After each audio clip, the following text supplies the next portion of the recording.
شاد باش و فارغ و ایمن که من آن کنم با تو که باران با چمن. من غم تو می خورم تو غم مخور، بر تو من مشفق ترم از 100 پدر. هان و هان این راز را با کس مگو، گرچه از تو شه کند بس جست و جو.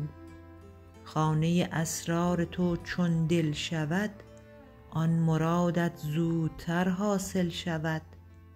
گفت پیغامبر که هر که سر نهفت، زود گردد با مراد خویش جفت. دانه چون اندر زمین پنهان شود، سر او سرسبزی بستان شود. زر و نقره گر نبودندی نهان، پرورش کی یافتندی زیر کان. وعده ها و لطف های آن حکیم، کرد آن رنجور را آمن ز بیم. وعده ها باشد حقیقی دلپذیر، وعده ها باشد مجازی تاسه گیر.